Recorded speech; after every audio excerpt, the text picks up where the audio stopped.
Welcome back to Double Booked with Chris and Chris. I am Crystal. And I'm Christina, and we are two Canadians who were brought together by a smutty book club and our love of all things reading. The last day, the last episode of 2025. It is actually the 31st as we talk now. Very exciting. And in today's episode, we are going to be discussing our top 10 reads of 2025.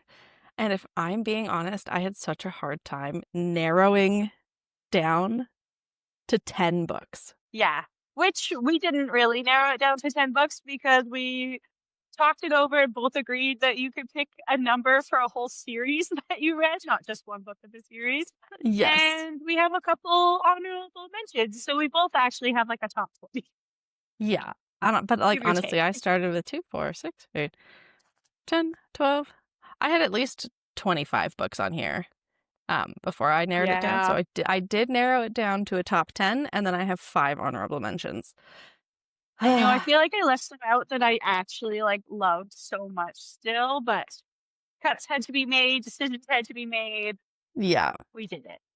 Yes. And I find too that I have like if I really liked a book when I read it once, if I reread it, I like it even more. So I'm sure there are some books that I read this year that on a reread I would love even more. So we'll see. We'll see next year how I feel about some of these books if I reread them. I know there is some books where I'm like, I'm excited to reread these. Yeah. And yeah, so to start us off, should we get into our honorable mentions? I think so. I think that's an excellent idea. All right. I'll start if we want. So I picked 4. And so one for me was an audiobook that I really loved. It was called The Devil Made Me Brew It. And as an audio, it was so good. It was like a dual performance. What do they call that when you're Dual or narration? duet narration, yeah. Yeah, thank you.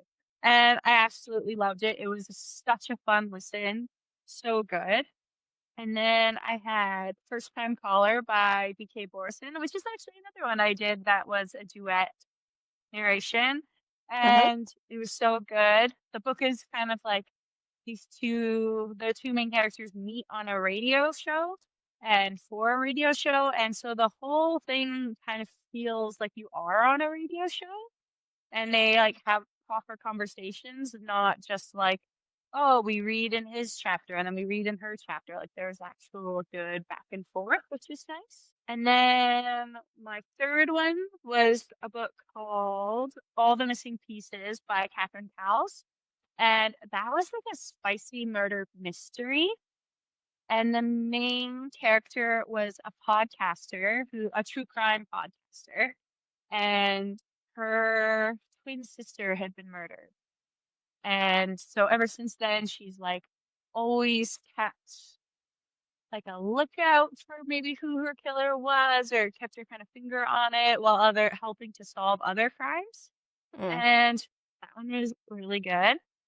And then the other one is I did a full reread of Throne of Glass because I hadn't read it in like 8 years or something like that, and I loved it. And you actually read Tower of Dawn. And so Tower of Dawn is now in my honorable mention because I didn't read it the first time because I hated Kale, but I read it this time and it was really good, and it's probably one of the better books of the series. Yeah, I think it was I read Throne of Glass. Throne of Glass. Throne of Glass, the series last year, and I think Tower of Dawn was my favorite book in the series. I don't know if I could say that, but it was up there. It was really good. That final book is a masterpiece. Yeah. It's a lot, but it's like blew my mind. But yeah, so that's my honorable mention. Okay.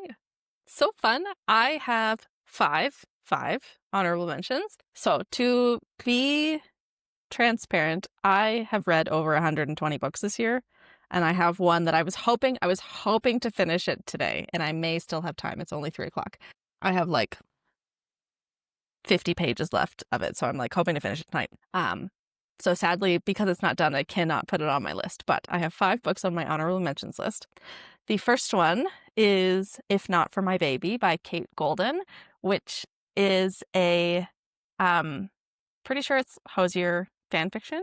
And Yes, you he told me this about this yes, book. so it's told from the perspective of our main character, FMC Clementine, and she is a theater kid. I think she works at like a really lame kind of fast food Mexican place, and she's trying to she wants to make it big in theater or some sort of singing, and she doesn't have any opportunities because she lives in a small town and works at this Mexican restaurant, and she hates it.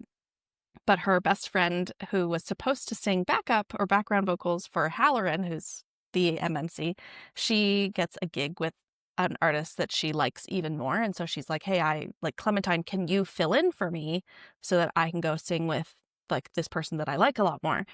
And so she does. And she goes on tour with Halloran, and it's like a world tour or a North American tour or something, and it's a lot of fun. Highly recommend Nice. it. The fourth honorable mention is Bull Moon Rising by Ruby Dixon. This is as we've previously discussed in I think it was our last episode, or one of our last episodes, a monster fucking romance. And it follows the story of our FMC Aspeth, who is kind of like a lord's daughter, and she's trying to help save the family fortune because they're broke, but nobody knows. So her and her lady's maid travel to Vastwarren, which is a city that's known for basically mining old what are they called? Like artifacts. And so she wants to join the Artifactual Guild, and generally it's only men who can join, but she wants to join so that she can help kind of make money and send it home to her family, but she needs a chaperone. And so she agrees to marry one of the guys, Hawk, and he's a minotaur, and he becomes her kind of master, her teacher in this artifactual guild, and it was a lot of fun. Then I also highly recommend it. Number 3 on our list, I have a physical copy, was Problematic Summer Romance by Ellie Hazelwood. Ellie Hazelwood is one of my favorite authors. I'll be hearing a little bit more about her shortly. And Problematic Summer Romance follows Maya Kilgore, who is a 23-year-old, and she has been in love with her brother's best friend for years. Only problem is that her brother's best friend is 38 years old. So as we can see, it is a bit of a problematic summer romance. So much fun. This is technically a sequel, I think, like an indirect sequel to Not in Love, also by Ellie Hazelwood. So like I recommend reading Not in Love and then reading Problematic Summer Romance if you are going to read it. Yeah, I feel like although I feel like I wouldn't have liked Problematic Summer Romance as much if I hadn't read Not in Love first. So in Problematic Summer Romance, we follow Maya, who is Eli's little sister, and Eli is the MMC in Not in Love. So recommend reading that first because we follow the events that happen in Not in Love. This is again a continuation of that. So it's so good, so good. Okay. Number 4 is Shield of Sparrows by Devney Perry. We did discuss this for I think it was our first episode, right? Our very first episode. It was good. We've learned a lot about podcasting since then. So I'm almost like, oh, so our book club is going to be reading Shield of Sparrows and the sequel, The Rights of the Starling, I think, in May or April, I think. So I'm like, oh, should we re-record a new one for Shield of Sparrows? Anyway, this book was really, really good. I read it and then I had to immediately go buy a physical copy as a trophy. Yeah. If you want more information. There's definitely some books on mine where I'm like, I'm going to need a trophy. So for a lot of Yeah, I know. I read books and I make lists and wish lists, and then I send them to people and be like, present, please. Yeah. If you want more information about Shield of Sparrows, go watch our podcast episode. It was very good. Read the book first, though. I think we have spoilers really fast. Okay, and then my last honorable mention. This one was controversial, I think, when it first was published, but more so controversial about the publishing industry and what they're willing to do for their authors and stuff. But I enjoyed the book a lot, and it is Silver Elite by Danny Francis. Oh. Um, so Danny Francis is a pen name for a supposedly Canadian author. No one knows who she is. There's not a lot of information about her. Her Oh. author I didn't bio know in she the was book. Canadian. Yeah, I think so. Her author Oh. bio says Danny Francis is an avid reader, a lover of all things breakfast, and a hopeless romantic. When she is not creating high stakes fantasy worlds and complex characters, you can find her spending time with her family or trying to figure out why printers never work. There was Oh. speculation that Danny Francis was Danielle L. Jensen, but I think some people asked her at an event a couple months ago and she thoroughly denied.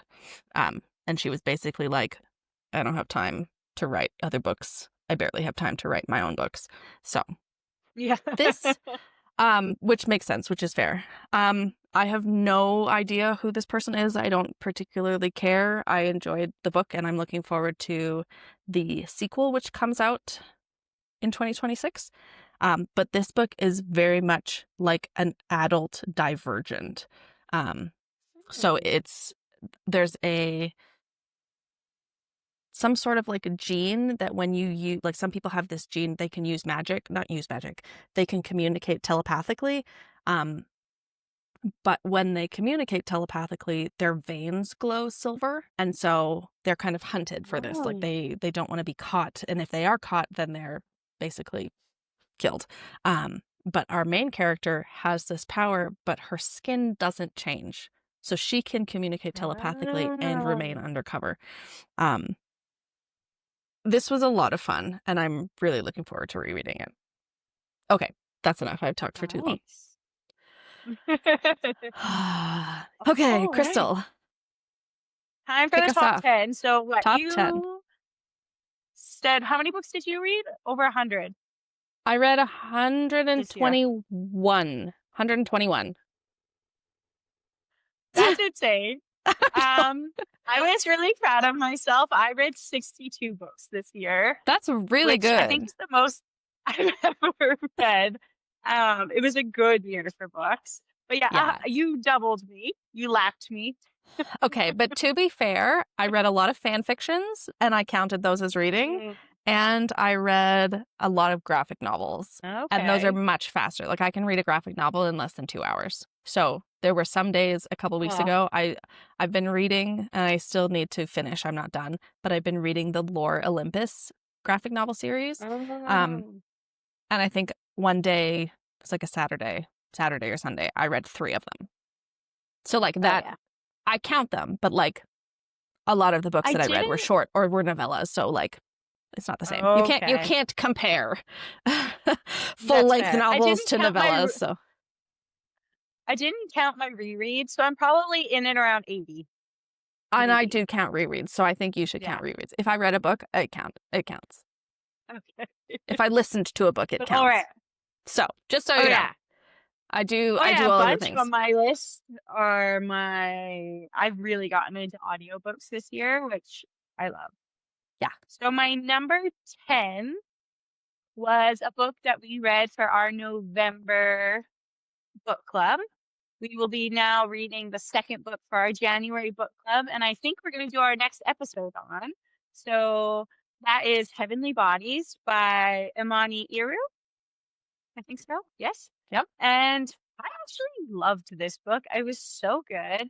I thought that the world building was unique. I loved the kind of like mix of horoscopes and Greek god kind of like world. And I liked the main character, and then there was very like celestial kind of energy, obviously heavenly bodies. I liked the main character. I thought they had like a good like kind of like enemies to lovers, like even not like maybe not quite enemies, but maybe like rivals to lover energy. Like they had a really good back and forth.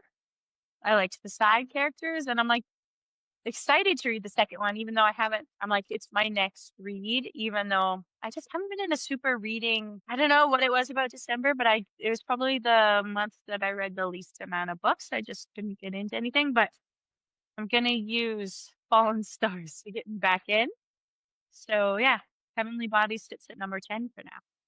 Nice. My number 10 is a book we also read for our book club. I think it was May. Um, Enchantra by Kaylee Smith. This is Oh. the sequel. Technically, I think technically they're marketed as interconnected standalones, but Enchantra is the sequel to Phantasma, again by Mm. Kaylee Smith. I preferred this book. It was just like I really enjoyed Phantasma, but I loved Enchantra. It I still need to follows. read it. It's so good, Crystal. It's so good. Put it on your list for 2026. It's so good. Yes. Um, this is a book that I definitely want to reread as well. And it follows Genevieve Grimm, who is Ophelia's younger sister. Ophelia is the FMC in Phantasma. And she finds a photo of her mother when she was younger with a man, and she just wants to find out more about her mother. Her mother was a very secretive person. And so she Mm. travels all the way to Italy to visit him and ends up getting sucked into another series of games. Trials and games is a big trope in this one, as well as a marriage of convenience. And Mm. Genevieve and Rowan were just so hot together. And I'm looking forward to rereading it. I think Genevieve is one of my favorite FMCs of the year.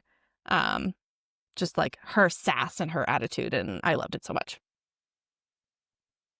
Number 9, Crystal. Number 9. So this is my first like combo from because it was from a series. So I have The Wolf King and the Night Prince by Mm. Lauren Halfridman. Her last name is long, so I'm sorry if I butchered it. And this is a series about like werewolves. It's not necessarily Scotland, but it's set in a very Scotland-like environment. And the main character has or the main MMC has a Scottish accent. And our FMC is a princess. And then she is set to marry this like awful man, like this lord that her father has arranged. And like just before her wedding, this lord like is constantly in fighting with the wolves because they're more to the north, like his land borders their land. And eventually she escapes with them. Like she kind of like lets them free and goes with them, sort of. Like she escapes and then she gets like thrown into their world. And this one's kind of interesting because in The Wolf King, she's very much with Callum. And then towards the second one, there's a second MMC in there who's kind of you might end up pulling kind of a Reese where you think it's going one way, but it's going to go the next with Blake. And yeah, we're learning about werewolves, and maybe she's not just a human. Maybe she's got other stuff going on. And I loved it. It was like Outlander with wolves. It was Mm. great. And it's one I listened to a couple of clips of the audiobook. Like I would do a reread just to listen to the audiobook and have Callum be a hot Scottish narrator. Because it sounds so good. And yeah, I really liked it. I love shifter romances in general, and I love the Scottish aspect. And yeah, I'm really excited to read the third one. I thought it was a duology, and I was a little bit miffed when it wasn't, but now I get to read a whole other book, so Mm. sounds Yeah, I read that book. I read The Wolf King was my first book of 2025, and I picked it up and I was fun. like, "Oh, great, a completed series." Nope, only book 1. So I'm holding off, and I didn't love it. But I'm holding off until book 3 or however many books are meant to be are done so that I can reread them all because I think I might enjoy it better if I have them all in Yeah, one I go. hope it's only 3. I hope Yeah, it's I 3. actually have no idea. All right, Okay, what's your number 9? number 9 is Pucking Strong by Emily Rara. This is book 3 in the, no, book 4, excuse me, book 4 in the Jacksonville Rays series. And it follows, I think I've talked about this book so much. I talk about this book all the time. I love it so much. You It love it follows, so much. it's so good. It follows Teddy, who is one of the like physiotherapist assistants in pucking around. Mm. He's mentioned in book 1, but doesn't play a main role. And Henrik Karlsson, who is one of the Swedish hockey players on the Jacksonville Rays team. And the first chapter, or like the prologue, is from Teddy's point of view, and it's his first day to work, and he stops at the coffee cart outside and he buys like a really fancy, like basically Starbucks drink, but then he almost gets run over by a car, but Henrik saves him. Henrik grabs him and like they fall on the floor and he spills his coffee everywhere and he's sad about his coffee, but then he turns and he meets this like beautiful hulking man. And so we like learn then of his like infatuation / love of Henrik. And then as we progress, we learn that Henrik's sister was killed in a car accident, and her daughter is now left, and she doesn't have a caregiver because his parents are too old. They can't take care of his niece. And so he's fighting to like get parental custody of her, but he has to fly back to Sweden. Teddy, being Teddy, decides or says that like the best way to help would be for them to get married because it's a stronger case with the custody people that they are married. So they kind of get married in Swedish, and Teddy doesn't know what's happening, and then he's basically Henrik and Teddy learn to get to know each other, and it's really wonderful. Aw. It's really lovely. I highly recommend it. Aw. It's a good book. That's a good one. I know. All right. Number 8. We ready? Number 8. All Yeah. right. So Allie Hazelwood is making a comeback. Yay! Probably not for the first time in this video. This one was another book club book from our October read. And this one is Bride and Mate. Another double whammy. I really loved both of these. I thought Bride was great, but I think Mate was actually my favorite, which I don't always feel like the sequels are my favorite, but I loved Mate so much. Like in Bride, I really loved the main FMC, Misery. I thought she was hilarious. But I didn't super love the FMC. I just thought he was like all right. But in Mate, I loved both the main characters, but I feel like it was one of the rare times where I like loved the MMC more than the FMC in Mate. Oh, Like I interesting. loved Cohen. I thought Cohen was hilarious. I was like, oh, like he just like hit me where it hurts. And I thought that they were so much fun. And I would love like a third book, one that has like a lot, like multiple POVs or something that has like all 4 of them, or like Misery's brother or something. Like I want there to be like something happening in their world that they have to like do or whatnot. But yeah, I love those a lot, and that's my number 8. All right, what about you? What's your number 8? Okay, number 8 is The 7-Year Slip by Ashley Poston. I think I've also talked about these books or this book before. The 7-Year Slip by Ashley Poston is about, coincidentally, her name is also Clementine. I've read a lot about Clementines this year, apparently. She inherits an apartment in New York City from her aunt when her aunt passes away. And she always used to spend time with her in the summer when she was alive. But her aunt always told her that this apartment was magical, and Clementine, being the young 8-year-old at the time that she was like, yeah, it is magical because we get to spend time together and we have so much fun. But no, it's actually magical, and that when you're at a seeming crossroads in your life, you can walk into your apartment and you jump 7 years into the past. So Clementine walks in one day and there's a strange man in the apartment. But for him, it's 7 years ago. And so it's her navigating through these like weird like interactions, and then also like living her normal life outside of the apartment and coming home and wondering, is she going to be in the present when she opens the door, or is she going to be 7 years in the past? It was really good. This author, Ashley Poston, writes, I've read a few of her novels this year, and her bread and butter is magical realism. And it's a really, really cool the way that like she's writing these ordinary people with some magical Being aspect in their magical. lives. Yeah, it's really good. Ooh, I like that. Also You should highly, send me also that one highly because that recommend. sounds good. Yeah, I will. I will. Yeah, that one sounds really cool and something a Yeah, little different. yeah, exactly. I have a copy of it. That's one of my friends is borrowing it, and another one on my list. And Mm, so when I get them back, I can lend them to you if you want to read them. nice. So good, so good. Okay, number 7. Oh, yes, number 7. All right, so I think this one is my only non-spicy book on the list.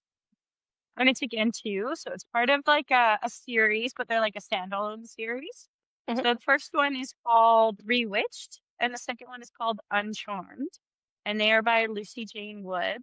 And they are kind of like cozy fantasy and like Mm, urban fantasy. So it's set in the real world. They're set in England, and both of them. So the first one is there's like a union or like a organization kind of that like governs the witches of the UK, and they have like a law where you have to go through this like trial when you turn 30 in order to keep your powers kind of, and you kind of go through like a trial. And in the first one, the main character kind of fails her trial, and then when she turns 30, and then she has to be mentored and go through like she gets a second chance and to try and do it, and then she's doing all this working all this stuff, and then she kind of finds out that there's some like duplicitous stuff going on in this secret society, and she uncovers things, and then there's like a really cool battle. And this book just kind of found me at a time where I, like, really related to the main character, like, she just felt like she wasn't living up to her potential, and she didn't feel like she was good enough, and I was just, like, relating to it a lot when I was reading it, and it just was, like, super heartfelt and deep, and, like, there was a little undercurrent of romance, but it wasn't, like, a major thing, like, it was kind of there, but it was really just more about her and her journey. And then the second one, Uncharmed, was really cute as well. The main character is like tries so hard to be perfect all the time, and then to the point where she's like doing this spell that is kind of causing her harm. And but it makes her appear perfect and make sure that things go just right for her always. And this secret society, I think it's actually like a bit of a prequel. It's set before. hmm, Um, the secret society kind of gives her like an orphan witch to mentor, and then sends them to like a cabin in the woods. And she's like trying to teach this little witch or this young teenage witch to like like um to get her powers in control. mm. And of course the teenage witch is a snarky teenager, and this like happy bubbly pink wearing like legally blonde esque witch Yeah. is just annoys the crap out of this like moody, artsy, witchy teenager. And then the cabin that they got sent to turns out to be like a warlock or a male witches who is like off adventuring, doing things. So he comes home and there's just these two chicks living in his house. And it's just like a really cute little found family Hmm. one as well. And yeah, I like that one a lot. It was just like made you feel Yours sounds so wholesome compared to mine, which is Priest by good. Sierra Simone. Yeah, you really can't. Those are, 2 very different books. Very different. Priest by Sierra Simone follows, which is, I was surprised. I don't read a lot of books by, like, told from the point of view of the MMC, especially when they're Ooh. written by female authors. But this book was exclusively from the MMC's perspective, and he is a Mm. Catholic priest who falls in love with one of his congregation members. And it was wonderful. Um, very spicy, very spicy. When I I picked it was up, gonna say that's like a super spicy one. oh yes, it was. It was very good. But when I picked it up, I was like, oh, I was uncertain about it. Like, oh, Catholic, Christianity, and I still have a good amount of religious trauma from when I was part of corporate religion. And so there were some things in this book that I was like, made me uncomfortable with the way that he was talking and like a lot of the shame that he was feeling around feeling his emotions and these urges.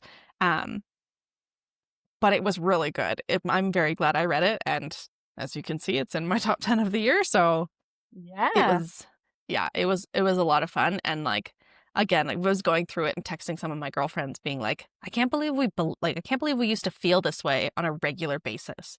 Like just from Yeah. like shame or whatever, you know? Crazy. Mm. Anyway, also highly recommend. And now you're a prolific smut reader. Yes. Yes. If Yes. you need any recommendations after you've also deconstructed, please let me know. I will help you. I have so many books. She's got lists. Yeah, I Lists do. for days. So many lists. Oh. So yeah, number 6 now. We're almost halfway there.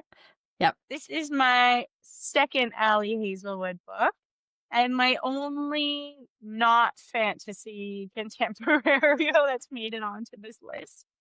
It's one of Christina's all-time favorite books, Oh, I ever, love it ever, so much. ever. Deep End by Allie Hazelwood. Let's go. Yeah, it was so good. We did this as our August book club read, by my suggestion because I knew how much Christina loved it. It's so good. And it was so good. I love the sports aspect of it. I love sports and grew up playing a lot, like in high school and stuff, not at a college level, but I liked that thing. And I loved Lucas. He was so good. It's such a good character. And they just were so cute. I feel like she could have turned to the notch up on some of the heat, like as famously quoted by one of our book club members, Cornelius. Where was the list? What was on the list, Allie? Yes. Like they had this whole big thing, and he was supposed to be kind of like BDSM, and it was like a little bit like, but I'm like, she could have maybe gone a little, she could have dipped her toe in there a little bit more, you know? Maybe dived right in. Thank you. Thank you for the Well diving done. reference. Well done. Thank you. I did that just on the fly. I didn't even pregame that one. But yeah, it was really good and I loved it. And I loved seeing them later on then in Problematic Summer Romance when they popped up for like a little moment in there. And so that was fun. Yes. Yes. Deep End. I will save my love for Deep End because I have it higher up my list, but I love it so much. Okay, number 6 for me was Warrior Princess Assassin by Bridget Kemmerer. This book was a triple POV. And so we have 1 FMC and 2 MMCs, and they are respectively or I guess we have a warrior. One of our MMCs is a warrior. We have a princess, and we have an assassin. Contrary to popular belief, when people pick up the book, they are not one person, which would also be cool if you had a warrior princess assassin. But each character is a separate thing. It was, I would say it was more so like it's a fantasy novel, more so than a romance. It's not quite romantic-y, although toward the end, like the last, I want to say 40 pages was when it got really spicy. And all 3 of them are together, which I thought was really, really fun. And I'm really looking forward to the next books in the series. I believe it's going to be a trilogy. And again, I picked this up, I think in August, and I was so excited to read it. And then I found out that it had like just been published a few weeks prior. And I'd be waiting a long time for the next books in the series. But this book follows, so we have the princess and the assassin who are childhood besties, and she is kind of entered, I can't remember if she agrees to it on her own or if her brother forces her into an arranged marriage with the king from the neighboring kingdom, who's our warrior in the title. And they now have to kind of figure out how they're going to kind of work on their partnership now, while also learning of other plots and things about the kingdoms, which it was, again, it was really, really good. More fantasy than romance, but there is that underlying thread of kind of romance through the novel. Very Mm, good. Highly recommend. nice. Highly Yeah. recommend. Oh, all right. Top five. Number 5, You halfway ready? there. Yes. All right. So this one is one that we read as well for book club. I can't remember if it was January or February, maybe, but it is a sequel. Onyx Storm by Rebecca Mm, Yarros. yes. I really liked Onyx Storm, and this might be a bit controversial, but I feel like sometimes she takes like criticism because I feel like each of book in this series is very different. Like it has a different flavor, a different like cadence to it, a different cadence to it. And I loved it. Like Iron Storm was good, but it's probably my least favorite of the store of the three. But I feel like Onyx Storm and Fourth Wing are like pretty neck and neck for me. I really loved both. And Onyx Storm compared to the other two was funny. It was so funny. Like when I think about what was the prince's name? Auric. No, Cam. No. Hey, what was it? Cam? No. Does it start with an H? Holden? Holden? The older Oh, yeah. brother, like her Halden. ex-boyfriend. Yeah, yeah, yeah. Yeah. Halden. Yeah, yeah, Yeah. yeah. Sorry. So Yes. her ex, like picturing Halden being carried in that little basket by the griffins makes me laugh every single time. Like I'm just picturing His Royal Highness and all of his ego in that little basket in the bird. It just Yes. makes me laugh. And this was one maybe where like I feel like a lot of the side characters got a bit more shine on them than in the other Mm. two books. Like it was a little bit less Xaden and Violet focused. And I feel Yeah. like those side characters really got to shine and they were hilarious. Riddick carried that book on or the whole book on his back. Like, but Yes, he also did. Dane, like I'm a little bit of a controversial where I actually really like Dane Mm. and which is funny because I hate Carol, but they're different. Oh my But goodness, Crystal. I thought it was really good and I really liked it. And I'm really excited to see where the rest of the series goes. And yeah, I liked that. I liked that there's a different tone to each book. Yes. Yeah. I think that was our February book club book. I Yeah. have only read it once and I enjoyed it. I think it's my favorite of the series so far, but I Mhm. think I'm going to enjoy it a lot more on a reread. Um, Yeah. so I'm I excited think I to haven't reread that reread one. it yet either. Mm. I think I'm just gonna reread the series every time a new book comes out. That's what I But do, I feel like we're honestly. yeah, I did it with like A Court of Thorns and Roses. I did it with the Throne of Glass the first time and everything. So, but yeah, I think we're gonna see a lot more. Like, 'cause I think she's dropping hints everywhere. So I'm excited to reread it. Yeah, me too. Okay. Watch Number the 5 for echoes. me. Oh, I read it recently. I love it so much. Is Tusk Love by Thea Guanzon. This book is part of the Critical Role universe, which I think is like a Dungeons and Dragons campaign. I'm not 100% sure. Oh, Um, cool. but this is also a monster fucking romance. Follows I think she's like a princess or like a lady of a manor, and her family is traveling, and she's supposed to meet them across the country. But her traveling party is like set upon by like bandits or something. So like her whole party gets killed. But Mm. she's rescued by this one orc who is very like very lowly, very like I want to say base class. Like he's part of the um Ah. like he's not part of what others might consider civilized society. He's on a lower level from her. But as they are traveling, she asks him to accompany her to visit her parents, and he agrees Mm. begrudgingly. Um, and again, as they kind of get to know each other along this journey, they fall in love, and I love it so much. It was so much fun. And I want to say it was pretty short too, so I got through it fairly quickly. It was so good. I highly recommend it. Yes. Oh, all right. Number four. Number four, I picked a whole trilogy. Technically, oh no, I did do a full reread, but I had read the first book before a couple of years ago, and I read the last two in the series this year for the first time. It is the Emily Wilde trilogy by Heather Fawcett. You currently are in possession of my physical copy of the first I am book. indeed. And so there's the three books. There's the Encyclopedia of Fairies, Map of the Otherlands, and A Compendium of Lost Tales is the third book.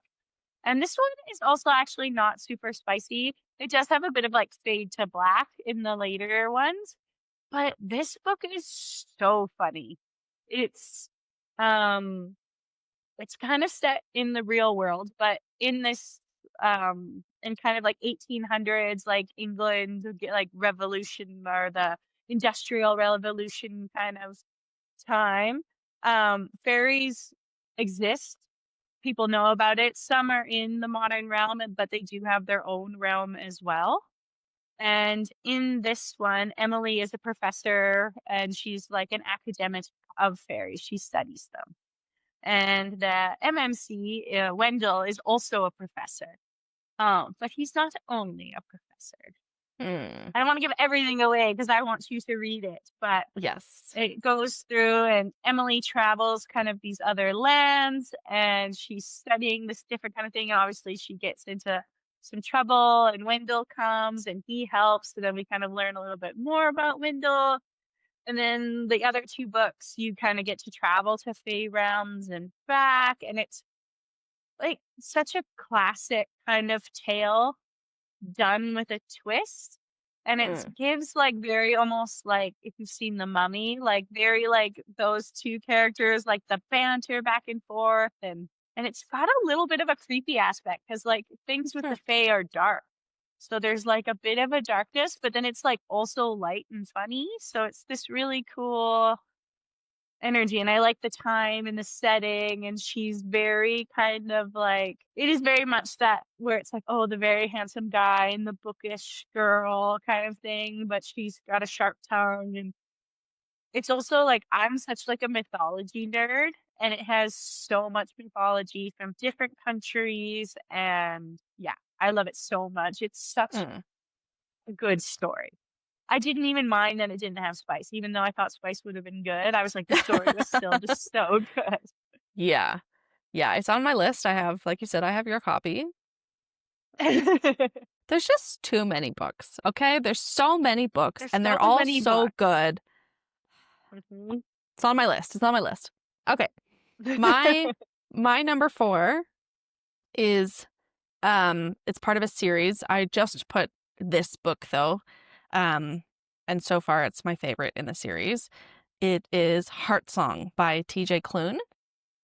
So Oh, it's yes, book you've talked about this one before. yeah, so it's book 3 in the Green Creek series. Um and so there's 4 books in the series and each book follows a different couple. Wolf Song Mm. follows Ox and Joe.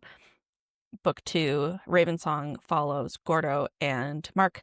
And then book 3 follows Robbie and Kelly. And one of my best friends also read the series and she finished it recently. And I still need to read book 4. Um, but she can't shut up about the gay wolves. And I also can't shut up about the gay wolves. I highly, highly, highly recommend it. Heart Song, I don't know what it is about Heart Song. So I bawled my eyes out when I read Wolf Song for the first time. I borrowed a physical copy from the library. Mm. And like 20 pages in and I was sold. Like these books are on my list to buy. They're like they will be trophies eventually. I bawled my eyes out during Wolf Song. I thought Raven Song was good, but I didn't love it as much, and so I was a little bit hesitant to pick up Heart Song. Mm. Oh my goodness. It's so good. And the way that it's written, like I can't even describe it without ruining Sometimes it just everything. hits It right. just And you're it like, just this is it just gets you. It gets you right in the feels. And I a highly heart recommend it. song. Yeah, yeah, it is. I think everyone should read it. Um, but you need to read them in order. They're technically like it's an interconnected series. So again, they don't follow all the Yeah. characters as the main characters, but they're all there. It's this one kind of family that you kind of work through. It was so good. It was so good. So good. So good. Highly recommend. Highly recommend. All right, number 3. So this one we've seen on the list already from you, but my number 3 was Shield of Sparrows. Oh, it's so good. It's so good. It's so good. I loved it. I love this kind of romantasy. Like the ones that lean a little bit more plot heavy are kind of more my bread and butter. Like Mm-hmm. I love it. And this one had some like twists that I got to figure out that I like. And then at that end, bam, stuff I didn't see coming. Like I'm dying for the second book. It's for sure on my like we would read it anyways because it's coming in book club, but I was like dying for this second book. It's gonna be I hope so. I hope it's so good. I remember feeling so many like I was so in my emotions with this book. Like I can't remember what's the main character's name. Oh, Debt? Oh, Odessa. I think Yeah, it's it's Odessa Odessa. as well. Yeah. And I loved her. Like that first scene with her on the edge of the cliff before she jumps hits you so hard. That was incredible. I was like, what is gonna happen? Literally, That, chapter 1. yeah, first page, first sentence, I was hooked. And it's been a while since like a page 1, chapter 1 got me hooked. Like, it's so good. Literally, the first sentence. What if I jumped? And I was in like Flynn and it was amazing. And like, I remember there were just some parts that came up, like with her future husband, and she catches him. And I remember feeling so mad. I was so mad on her behalf. I was like, screw all these people. And then the twist, oh my God, like I cannot wait. Like that was like the cliffhanger to end all cliffhangers. The slow burn was good. And you need a slow burn. Like if you're gonna have a trilogy or a saga or whatever, multiple books, you need a slow burn in the beginning. And it was a Yep. delicious, Oh, good slow burn. it was so good. Highly It was recommend. so good. Highly recommend. Yeah, I'm excited to Highly reread recommend. it. I'm excited to reread Yeah. it with Rights of the Starling. And I Mhm. hope now, apparently, I think we're reading it for April, and like the book comes out, I think the second book comes out April 7th, and book club is April Mm. 14th. So we only have a week to read it. Um, I oh, thought we but would I'm maybe just do Shield of Sparrows and then Rights of the Starling the second month. Like one maybe, April, one May. maybe. We'll see. We'll see. We have our book We have club time. has a hard time figuring things out sometimes because we just want to read Hmm. everything. So, Yeah. but yeah, I'm excited. I'm really excited. Okay, top 3 for me. Number 3, The Dead Romantics by Ashley Poston. I feel like I Oh, also I've heard never this shut is up about good. this one. It's Hmm. so good. So I discovered Ashley Poston for the first time this year. I read in order. I read The Dead Romantics, The 7-Year Slip, and then A Novel Love Story. The Dead Romantics, as Mm. we can see, is top 3 in my list. It's by far my favorite of hers, with The 7-Year Slip followed closely second. And I think she has another book that I Hmm. haven't read yet, but I want to. The Dead Romantics follows our FMC. I can't remember her name off the top of my head, but she is a ghost writer for a very popular romance author, except that our main character no longer believes in love. And so she's like on Mm. deadline to write this book for this author who no one has seen in 3 years. And she can't. She's blocked so heavily because she's had such poor experiences with love, that she just can't write. Um, she lives in New York City. There's a little bit of a like cameo, I think, in the 7-Year Slip, which is really cool, of some of the characters from Mm. The I Dead love Romantics. when authors do that. I know, it's so much fun. So she's living in New York City, trying to write this book or trying to get this book sorted, and she meets with her new publisher or her new agent or something. her old publisher retired, and so this new guy is come in to take over. And he's like, yeah, you need to write this book. And she's like, okay, I just need an extension. And he's like, no, you need to Wow. write this book. And then she leaves from that interaction, and she gets a call from her family that her father's passed away. Um, and Wow. so she has to travel back to her hometown, which is a small town, to help with funeral arrangements. And what's neat is that her family ran the funeral home. And what's even cooler Oh, is that our main character has a magical ability that she can talk to ghosts. And so what's nice. really interesting is that when she gets back to her hometown, she starts being able to see her publisher. And she's like, what the heck happened? Why can I see you? Um, Oh. it was such a good, like, obviously there's romance, but it was such a good story. And I don't think I've ever read a book that's so well written with the way that it handles grief. And Oh. it was so heartfelt. And again, I have a copy of it that I lent to a friend, and when I get them back, I will lend it to you after I reread it myself, because it was Yes. so good. I remember, I think I cried at one point. I was like, I can't believe that like this author is able to express how it feels to have lost someone, and like Um, just you're going through all these stages. It was so good. It was so well done. Highly recommend. oh, top two. Top two. Oh, Oh my all gosh. right. Top two. So this one is where I really kind of cheated in picking a top book because I Mm-hmm. picked a 6 book series. Well done. Thank you. So my number 2 spot goes to the Bridge Kingdom series by Oh, Danielle L. Jensen. so good. I don't know why I didn't read this series earlier.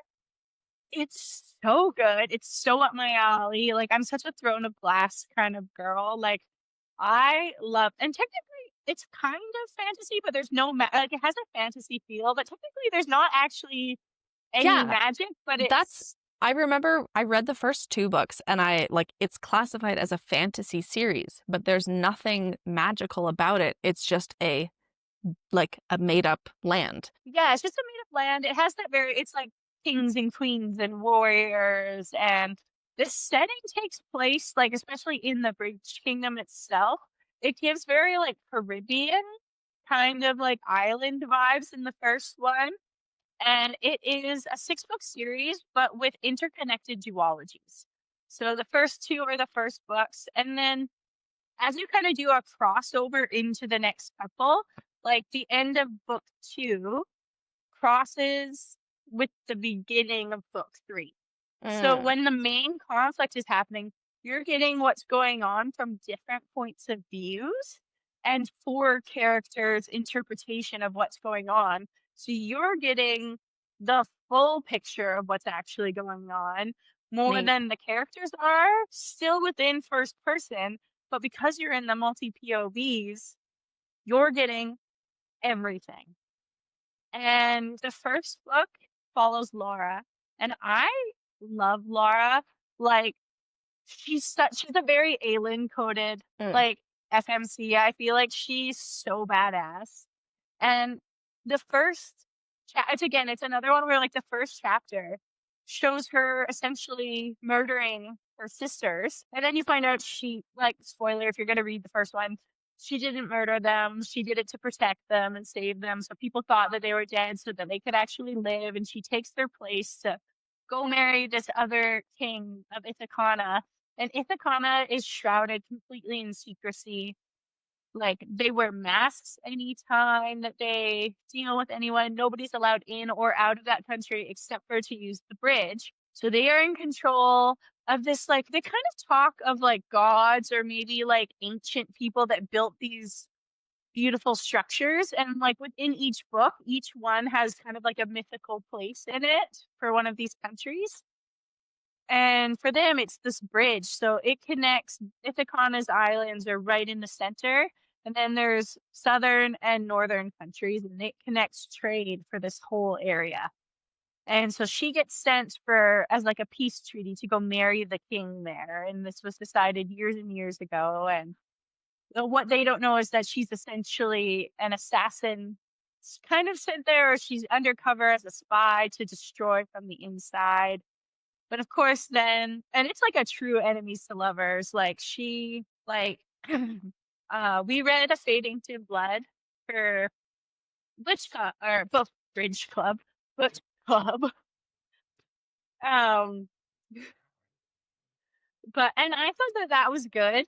Like it was fine, but this was a masterpiece. Like Mm. this series is so good. And the way that she has created this world and the tidbits from one lead into the next, and it's so complex.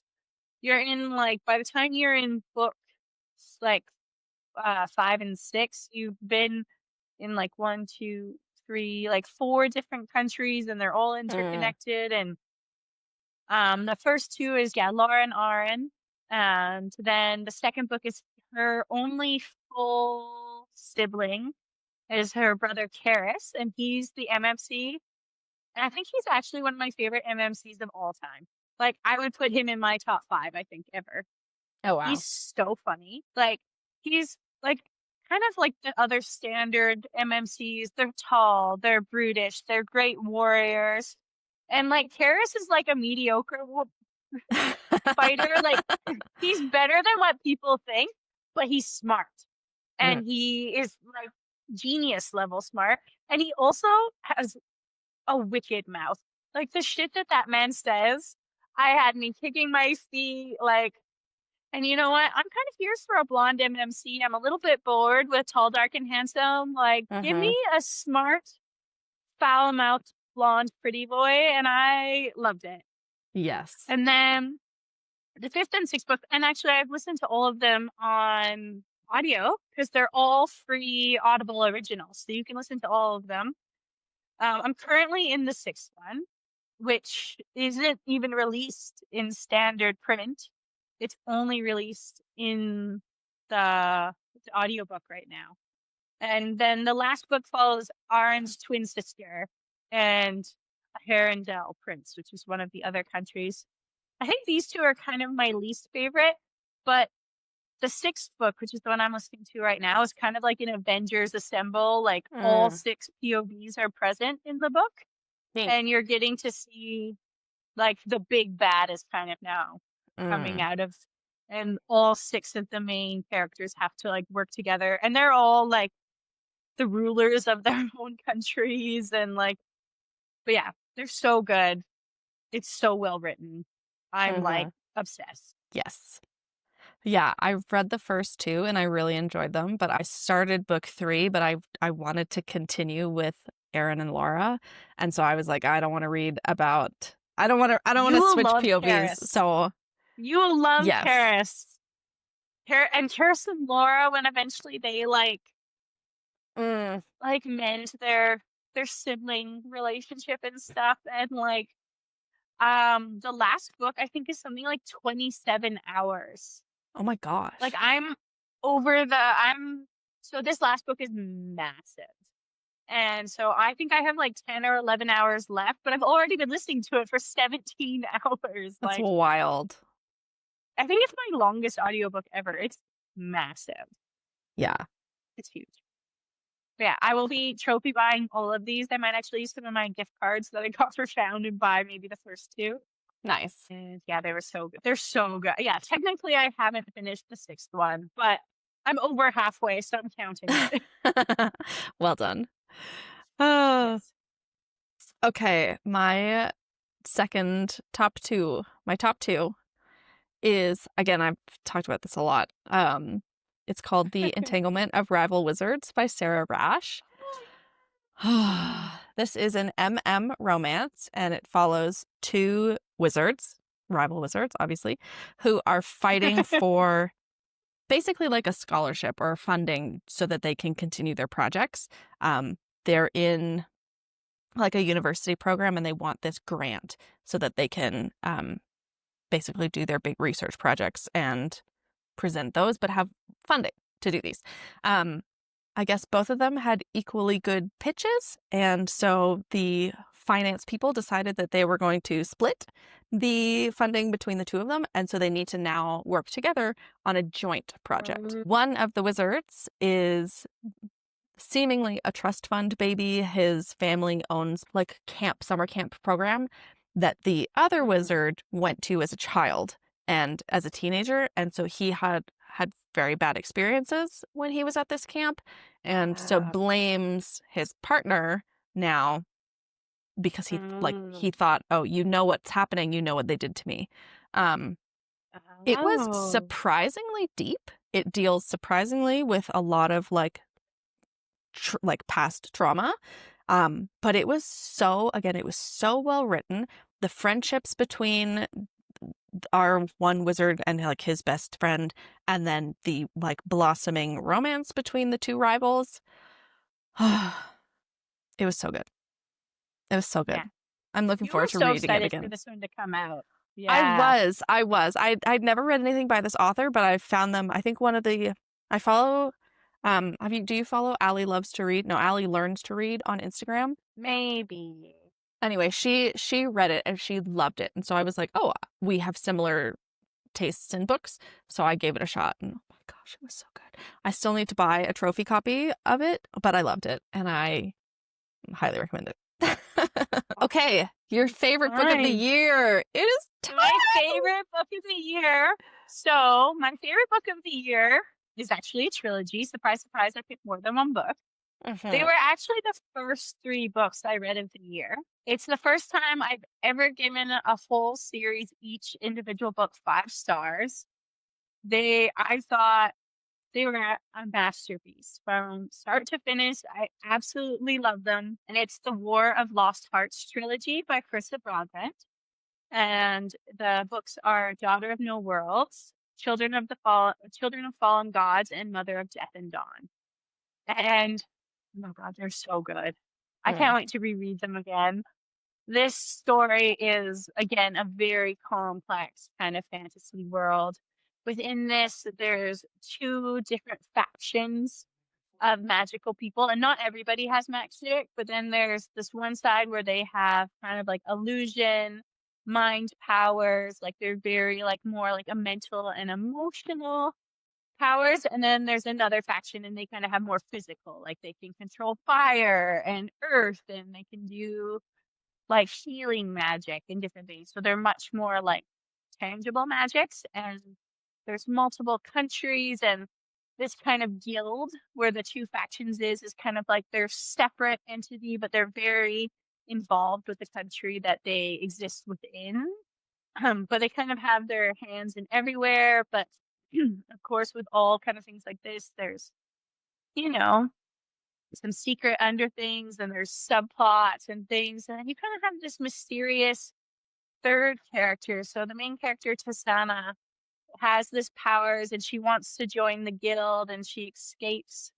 Um, her country is been taken over by these warlords and they've enslaved all these other countries and conquered everywhere.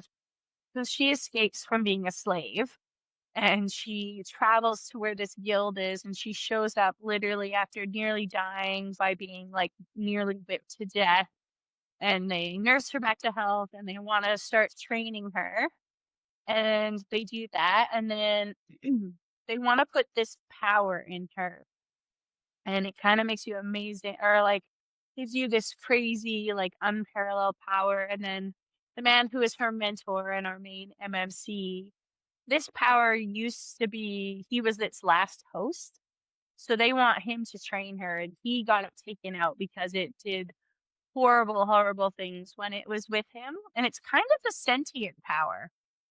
And anyways, it gets put into her and then through the next 3 books, so then you kind of learn more about that sentient power and what and who she kind of used to be, and everything comes ahead and ties in the 3rd book, and it was just like I was, like, gripped mm, the whole time. It was amazing. It's another one where I read The Serpent and the Wings of Night mhm. last year before I read this, also by Chris Abadra, and I thought it was good. And then I read this and I was like, "Oh my god." Like, I don't know how this is not a bigger book on Book Talk, like, it's so good. It's Yeah. amazing. You should read it. I highly recommend. You should put it on your list for next year. So I did read it last year. I read book 1, Did you but read it the whole was book one? I only read book 1 and I enjoyed it, but I half read it, half listened to it, and I don't think the narration was great. I So tried to listen I to a couple chapters and I didn't like it either. Yeah. So I don't feel like I gave it like it did it justice. And again, when I read it, we were driving across the country. So I Yeah. wasn't focusing the same way that I would have been if I was like physically reading it with my eyeballs. Um, but the trilogy is on my list. And I think originally Carissa Broadbent had published them independently and they've been picked up traditionally. So I don't know if there Yes. have been any edits made. I know there are new covers Oh, I for, don't know. yeah, so I know there are new covers Yeah, for I the knew books there that have was come new out. covers and things. And so I'm curious if if that's made any changes, but they're on my list. They're on my list. I can assure you I want to read them. They look like they sound so good. They're so good. And I love like a he trains her trope. It's one Mm, of my favorites. And like this one, like, I don't know, like I feel like even though a lot of traumatic things happen in fantasy books, it somehow doesn't always hit the same. But like the emotional trauma and the feels that I got in this book made me feel. mm, And the heartbreaks were so heartbreaking. And like the depth that you feel in these characters was just so good. Yeah, it's one that I would love to and it's one that I kind of did judge the book by the cover, and I didn't read these for a while because I didn't like the covers. And I was like, "No, I'm gonna give it a try," and then I was just like, "Lord, I loved them." They're mm-hmm. so good. Yeah. Highly recommend if you love, like, proper fantasy, like high fantasy, political intrigue, like war, like, it's so good. It's so good. Mm. I love Are you ready for my top read of 2025? I think I know what's coming because you haven't said it yet, so I feel like I know what's coming. Take a guess. Deep Take a guess. End by Oh, Ali Hazelwood. yes. I Oh my gosh. I love this book so much. You don't understand. And I got the copy with the sprayed edges. And Oh, so good. so I had ordered it online and the photo on the website had the sprayed edges and then it came without sprayed edges. So I called my local Mm. Indigo and I was like, "Hey, I just bought this online. It was just delivered. Do you have any with the sprayed edges in store?" And they're like, "We have one copy left." And I was like, "Please put it aside. I need that copy." So I went to the store and I exchanged it for the beautiful one. I love it so much. Mhm. You have already talked about this, but I'm obsessed. I'm obsessed. I read this book twice. I read this book twice in 2025, and I'm already looking forward to reading it a third time in 2026. It follows Scarlett Vandermeer, who is a collegiate athlete. She is a high diver, competitive diver. And um, one of the girls on her team, one of her best friends on her team, Penelope, talks about how her and her boyfriend are having some like relational issues because they are not Oh, satisfying each other sexually, I guess. mhm. Because Lucas, her boyfriend, who is also a collegiate athlete, he's on the swim team. Um, he's into kink and like BDSM, and Penelope's not into that. But I guess at one point Scarlett mentions that like that's something she's always wanted to try. And so Penelope sets them up. And it's like you That part said, is so strange. yeah, that is weird. I have a feeling that maybe Penelope had already had her eyes on that other guy that she dates throughout. So I think maybe, so too. I think she needed an out, and this yeah, was her way to like make it so it wasn't bad. Like she wasn't in the wrong for wanting yeah, to leave. yeah. I wouldn't be surprised. I would need to reread it again and keep an eye out for that. But again, you had mentioned this before. We had said that Cornelius, like, so Cornelius. Where's the So list, Allie? where's the list, Allie? So this book is very, I would say, a very good introduction to like BDSM in the kink community. It's a very light BDSM happenings. It's like there's no it's all about the power play between two people, Yeah. like the power struggles or the power dynamics. So if you're interested in spicy novels that go a little bit more into like the kink community, I would say this is a very good place to start. And I think what It is a I gateway. yes, it is the gateway. It's your gateway book to kinkier things. Um, but I think what really like why I resonate so much with this book is because I am also a swimmer. I'm not a high diver, but I used to race and I do synchronized swimming. And so like a lot of this book takes place in a Mm, pool. And that's just like yeah. I used to swim Home 4 or to 5 you. days a week. Yeah. Like, yeah. So I love this so much. And I can't even explain like someone at book club when we read it for book club, because like this is my favorite book of the year, and I did not shut up about it when it was announced for book club. And someone was like, "Well, why do you like it so much?" And I couldn't come up with a good answer. It was just You're again, like, it was I just just love it. I just love it, okay? It was one of those books that like, yeah, it just really like hit me. It really got me in the feels. I loved the way that, you know, the FMC Scarlet has some like previous struggles that she's trying to work through. She has issues with like she's very quiet, very introverted, and just like the character descriptions of her, the character descriptions of Lucas, I just thought it was amazing. I love it so Yeah. much. Highly recommend. So good. Hmm. Yeah. Okay, those were our top 10. I I do, know. I'm so happy. This was such a good year for me, like a good reading year. Um, Yeah. but because I read so many good books, I'm looking forward to hopefully reading some more really good books in 2026. And I have a little bit of a TBR, Yes. a little bit of a TBR already. Ooh, Let me let's move some things out of the see. way. So, um, obviously I need to read Fallen Stars, which is our January book club book. It is December 31st. Book club is on January The 6th, sixth.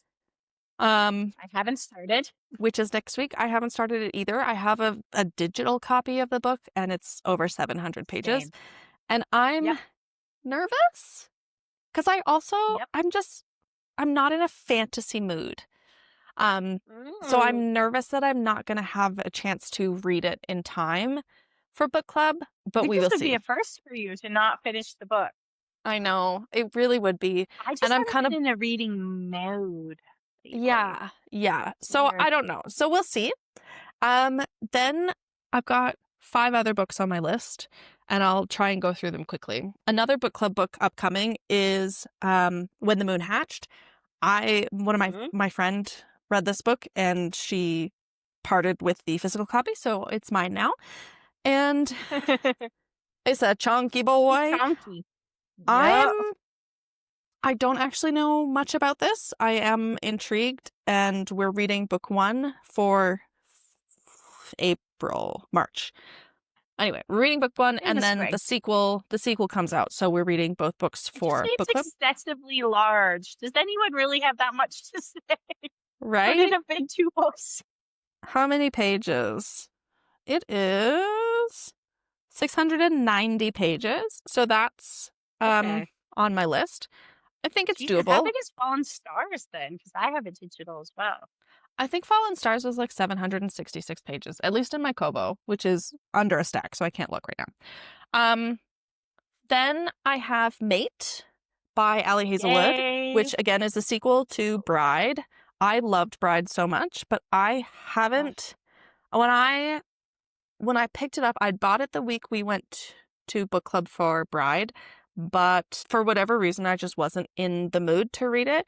And I can't remember what it was, but I was having some like personal issues and I just wasn't in the mood. And so I'm hoping that I can pick this up and I'll be good to go. Someone at work dropped off a bunch of books, so I picked up Educated by Tara Westover, which is a Ooh. memoir. And my understanding is that sh- the so it's a memoir biography. The author, Tara Westover, did not receive any formal education until she was in her late teens. So it's Oh. about, I think, her growing up without that structure and kind of moving into adulthood and I think figuring life out.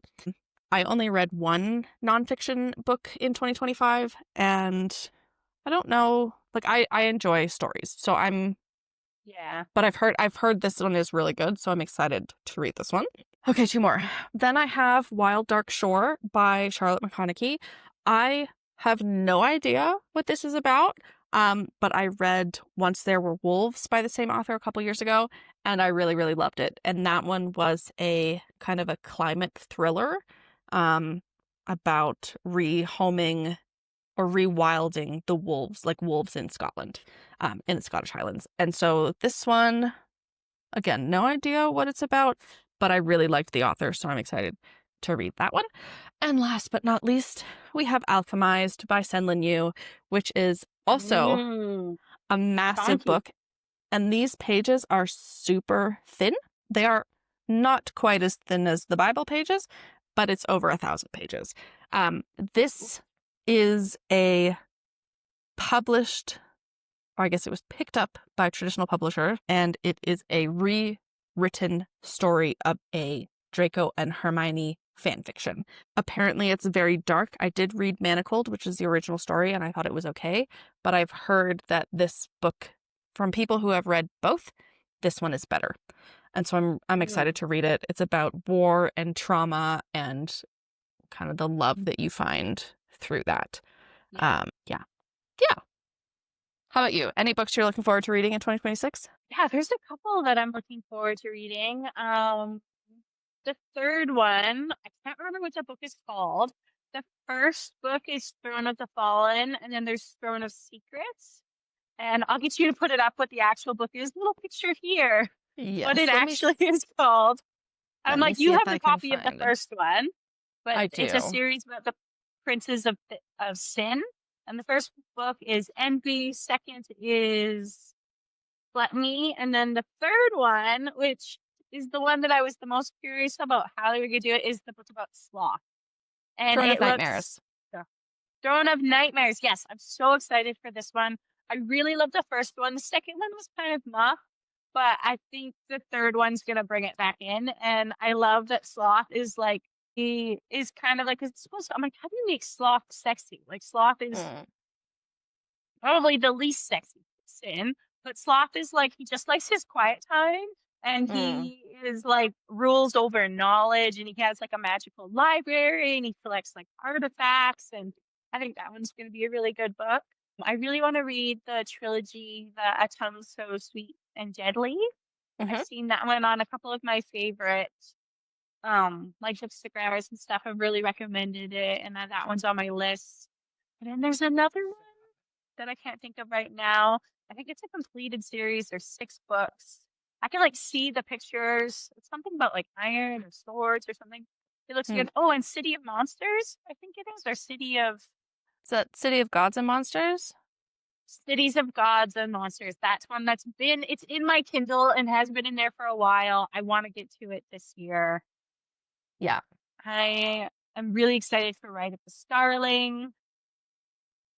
I don't know if I'm excited for it, but I'm going to do a reread of Quicksilver and then get into Brimstone because that's our February read. I Yes. am not a massive Quicksilver fan. I've heard it's better on the reread. I'm going to listen to the audio for my reread Mm-hmm. and then I'll read Brimstone. So we'll see. And yeah, the rest of it, I'm just going to fly by the seat of my pants, see what sparks me in the moment. Yes, I love that. Yes. Yeah, I have so many more books that I want to read, but we're coming up on an hour and a half here, so I Oh my God. didn't want to take up too much time. Um, but yeah, if you want to check us out and see what we're reading, I will link my Storygraph profile. I'll post that. But if you want to, you can tag along. You can also follow Crystal's Storygraph as well and just see what we're reading in real time. And I think that'll be a lot of Yes. fun. Maybe You can follow we'll us or post add it us in as our friends. socials. Yes, we will do that. We're also we need to post our reading wrap ups as well, which will go on Instagram and TikTok if you are interested. Yeah, Okay. we're we're gonna try in the new year. New Year's resolution. We're gonna be more present on our socials. Yes, yes, we will do our best. I will do my best Yes. to edit videos at a No, time. I'm gonna help more too. I can do more too. We're gonna be a little more present this year. Yeah, it'll be a lot of We were fun. learning So before. yeah, yes, yes, we're still learning. We're doing our best. But please like and subscribe to our channel. Like this video, follow us on TikTok and Instagram. And if you are interested, I'm going to do a personal plug. If you are interested in more bookish content, you can follow me as well on my personal channel, Things with Tina. I talk mostly about books. I talk exclusively about books, but you can follow along. And yeah. Um, Anything else you want to add, Crystal?